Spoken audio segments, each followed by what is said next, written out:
Santa Rita de Cássia, rogai por nós. Hoje, 22 de maio, celebramos Santa Rita de Cássia, santa das causas impossíveis.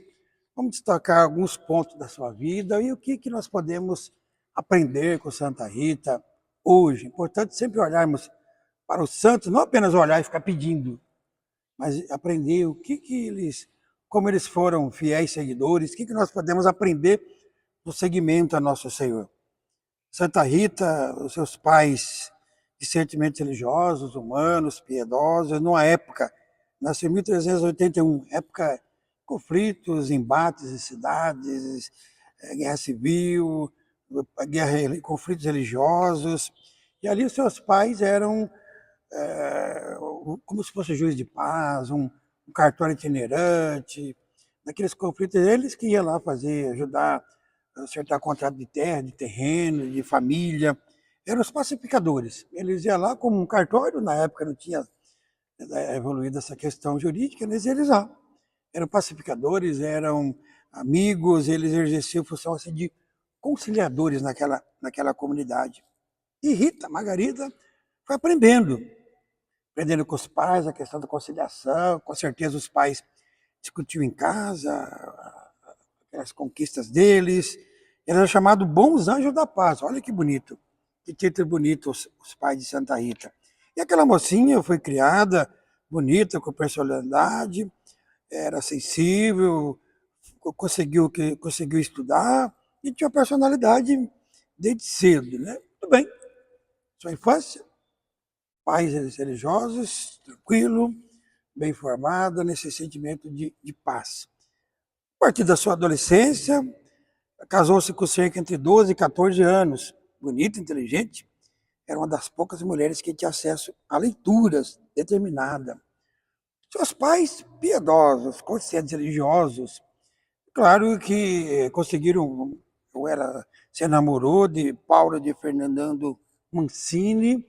É bom lembrar que existem muitas, eu gosto de brincar que são muitas lendas, né? Tem muita história que diz que o marido de esposa de Santa Rita era violento, era agressivo. Olha, isso aqui é o resumo que eu fiz dos dois livros muito bons, do João Arias e Franco Como, assim, com base científica de estudo das atas do mosteiro, do histórico que tinha, e também de um vídeo agostiniano, de um agostiniano muito bom, que depois eu vou colocar no link da descrição aqui, que vale a pena. Então, muitas coisas que se fala não tem comprovação, eu fui ficando isso. De qualquer maneira, ela se namorou, casou com aquele jovem Paulo Fernando Mancini. O que nós podemos comprovar, segundo as atas? Né? Que ele era um homem de posse, de família de posse, tinha muitos bens, poderia ter um gênio forte? Poderia, mas nada comprovado de violência dentro de casa. E que ele tinha muitos bens e que às vezes essa riqueza nem sempre era, vamos dizer assim, tão lícita ou nobre. Ele tinha muitas coisas, mas muitas vezes de maneira ilícita, isso aí é comprovado, né? Então, quando Rita casa com Fernando, ela já tenta, com a sua atitude de salvar a alma do esposo e depois dos filhos, pedir para ele ser correto, ser honesto e largar aquilo que desagradava a Deus. Muito bem.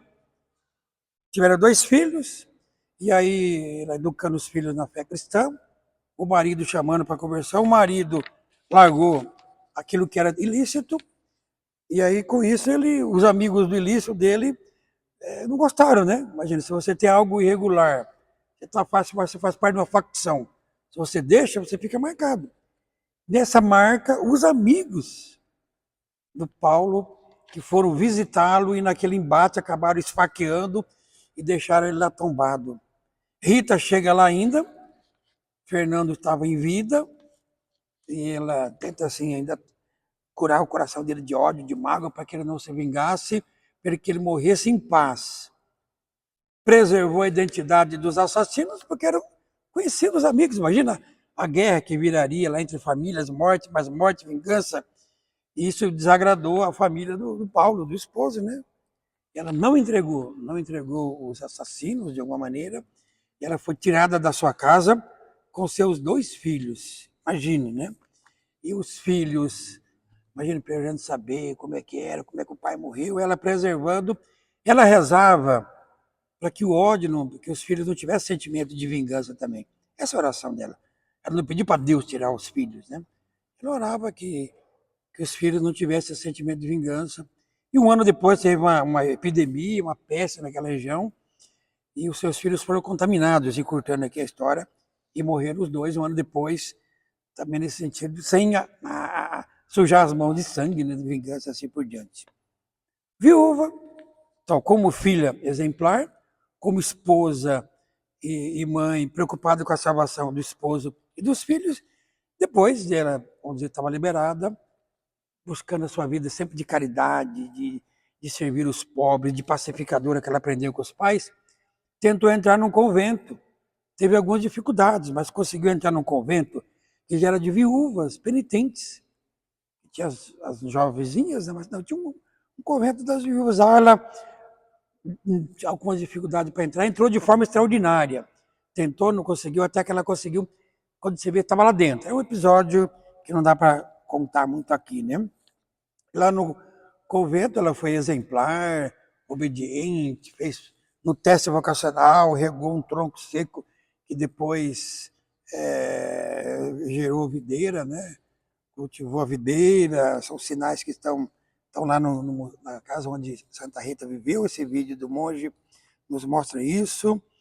Depois, com o tempo, ela queria cada vez mais se configurar a Jesus.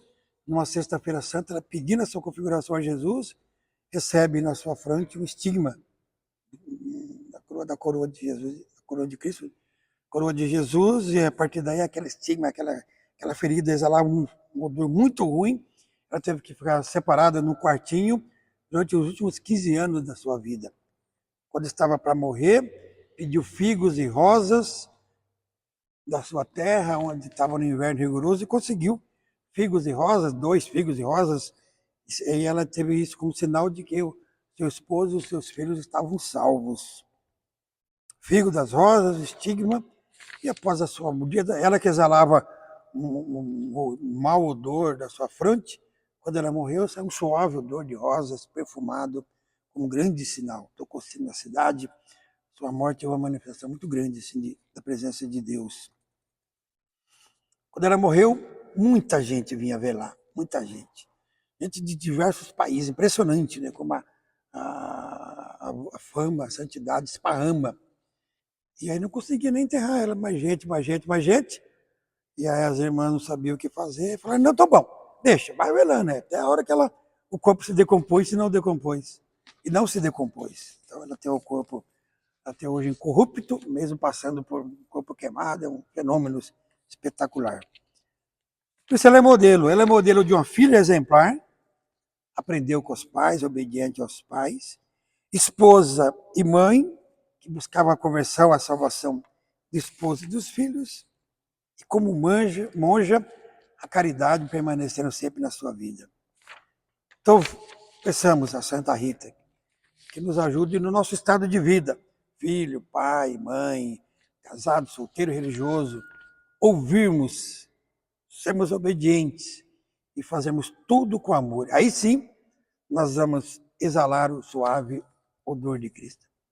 Santa Rita de Cássia, intercedei por nós, intercedei por nossa comunidade, pelos enfermos, para que as rosas que serão abençoadas nas missas possam levar o vosso testemunho, o vosso amor e a vossa intercessão. Santa Rita de Cássia, rogai por nós.